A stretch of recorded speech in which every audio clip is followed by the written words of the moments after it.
what a year it has been. I picked my channel back up after a little over half a year and shifted my content from mainly little life videos to mainly movie discussions. I picked up better skills for creating thumbnails. They say go back and update your older ones for the algorithm, but I like these unpolished boys to show the progress. This is a freaking fork, dude. Gotta get into the acting mode. I became the movie person to people that knew me, but that's not exactly what I wanted. Isn't your channel about movies? Well, yes, but no. I don't feel like I review movies. I script my conversations as if I'm talking to a friend. It's those conversations we have after the movie where we go to eat or on the car ride home. It's more of a discussion if you're willing to listen. And I do think I'm better at expressing my thoughts if I write them down, as opposed to just freestyling off the top of my head. I can dig into deeper points when I write, and it gives me fulfillment before I even record, edit, and upload. So my content became movie related. I started getting some hits, and I'm grateful for every video that graced the 1K mark. But as summer approached, I created a very long, time-consuming video, and I only uploaded twice in the span of 2 months. I usually shave and fix my hair before I record a video, but today that's not really necessary. Looking back, I barely went to the movies in August, September, and October. It's sort of like I was subconsciously supporting the strike. I just stopped watching movies as my focus went towards the creation of these videos and earning that sweet, sweet cash. So I shifted my content a bit because at my core, I know I'm not just a movie guy. Deep in the crevice of my brain lies passion, and before film, there was music. And brother, my biggest hits back to back were not my run-of-the-mill content. Half-hour dives into a competition show that I could have ignored when my cousin was watching it, and a concert film that I could have said fuck that shit to. I felt great, and funny enough. 2 stinkers, bottom of the barrel, most underperforming videos I've dropped in ages. Now I'm breaking the fourth wall real quick and addressing the audience by saying that I released 3 videos that way underperformed the duo that I'm speaking about, so you can see them verses on the screen real quick. If I thought round 1 was rough, round 2 was freaking different, man. It stunted my growth for about a month. But here's the thing, dude. Listen. By the time I was wrapping up the All Too Well edit, I just happened to instill upon myself the fact that I'm just having fun. Scary Godmother is a childhood classic I wanted to talk about. All Too Well was a recommendation from a comment left on the 𝙎𝑊𝑺 video. These were unplanned side quest breadcrumb videos. I 1 wanted to make a Halloween video for the holiday, and I 2 didn't have time to produce a video that week, so All Too Well was a perfect fit. Yes, a flop in terms of the performance, but that does not take away from the fact that these were fun times. It was humbling to say the least, but something after this happened to me. The Marvels released. I watched Secret Invasion in its entirety, and then Loki Season 2 in its entirety back to back. I was so coked out on Marvel excitement, a type of excitement I hadn't felt in a while. So I go watch the Marvels, and I promised myself I wouldn't promote this video again since I wasn't happy with the Alright, let's restart that. I promised myself I wouldn't promote this video again since I wasn't happy with the final product, but clearly I loved it. I watched it alone. Everybody was off being responsible, so I bought a solo ticket. And to be truthful, I liked it. But not many did, and so that spoke to something inside of me where I felt the need to speak about it. I like to talk about different things that make me feel, and yowza, sheesh Louise with a side of balls in my throat. My most disliked video ever. I talk about it in this one right here, where 100% of the audience was men watching it. Men all older than me, and I made not the mistake, not the accident, but the choice, the decision to tell a man that he was bitching, and that welcomed me with my most disliked video.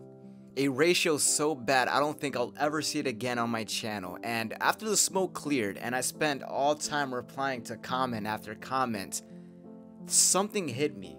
I was welcomed with the realization. Everybody's bitching about the Marvels is energetically amazing. It's without a doubt one of my most alive videos ever, where the tone matches exactly how I wanted to deliver my message. The thing with that video though is that it sounds ass because I was using an alternative camera app and the audio was also not in sync with my video in the second half of the video. So the execution was amazing, but the production was just disgusting. So here I am, issues aside, having the time of my life. It's just another upload on my channel, you know, but it wasn't received well. Sure, I didn't have to reference the dislikers as bitching and complaining, and I didn't have to come at those that were upset, but targeting anger was my intent. It worked. I'm gonna say this again. They say women jump to conclusions, but like 8% of the people only watch the first half of my video, and in my second half, I do mention that Marvel needs to step up their game. They don't hit cinematically or emotionally as they used to.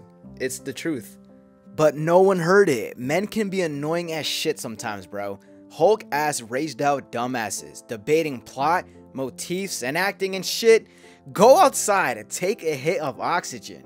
I can't stress enough that at that time, everyone that saw the video was older than me. I am 24 years of age. I have more energy and enthusiasm than the average person. I don't need these miserable people viewing my content. That's my realization.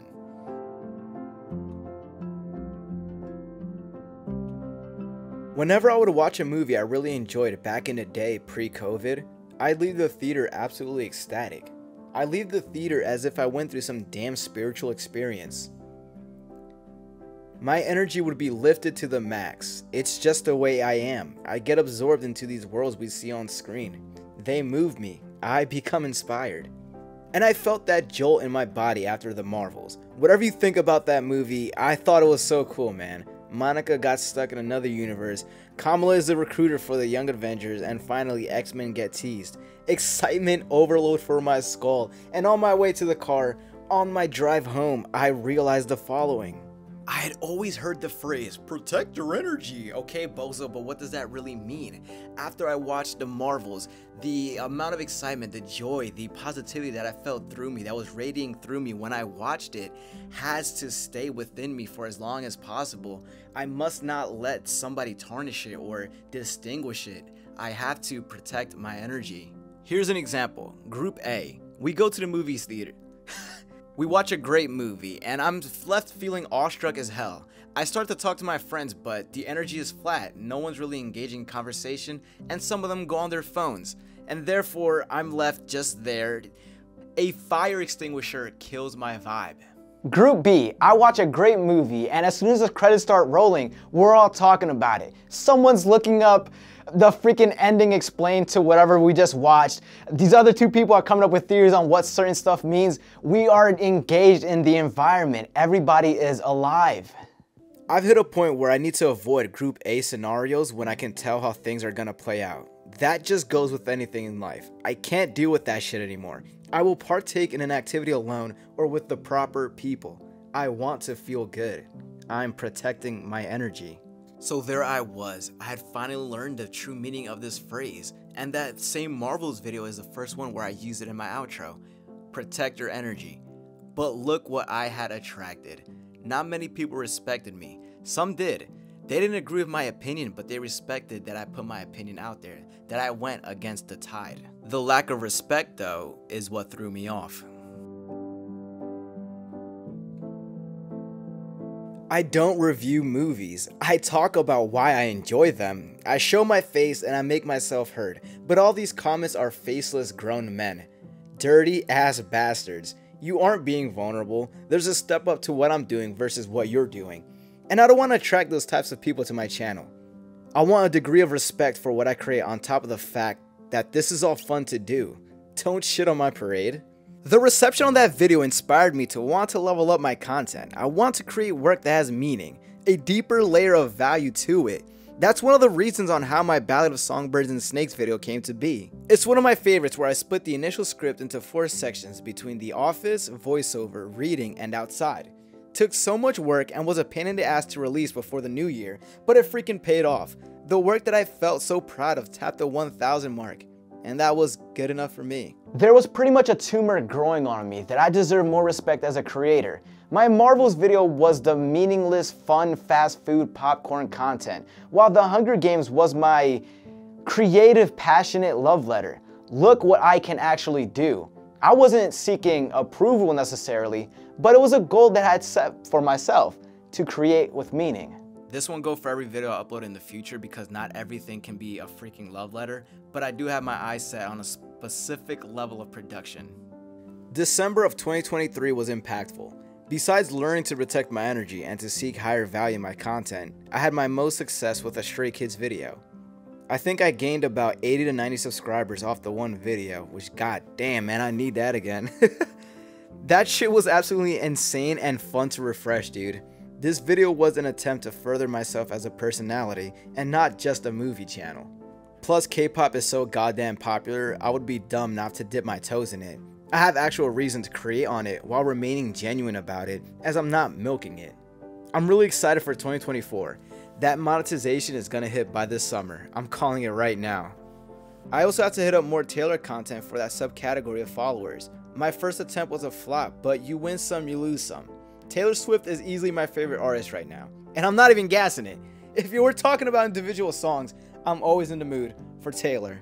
But back to Stray Kids real quick to wrap up this section. That video boosted me through the 300s and was the quickest 100 that I've flown through. I kept talking about it and it was a fun time to just keep refreshing the YouTube app. Here's the thing though, besides my family, I can count on one hand how many people actually support my YouTube endeavors. Not even a, yo, that's cool, or a, oh, congrats for that small achievement. Just little ass remarks. No one fucking gives them out whenever I post stuff on Instagram, and I am fucking done with that. I don't need to be posting my achievements out there, spreading my energy, my positivity, just to go, for it to go into a void. It's net negative.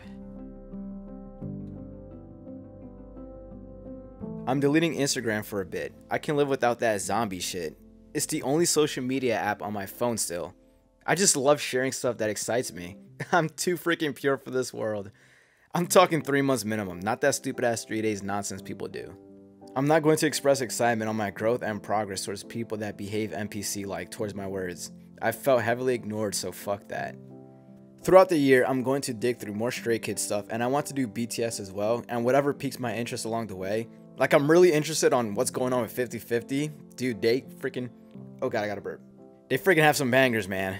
I have yet to fully listen to a Taylor Swift album and want to document that on my channel. There are some other concert film streaming that I could tackle, but I'm kind of confused and lost on how to pursue creating around her. And I do love these yapping about life videos. They perform like shit, but it's so fulfilling. Whenever I get an idea, I think I'll write about it like how I used to.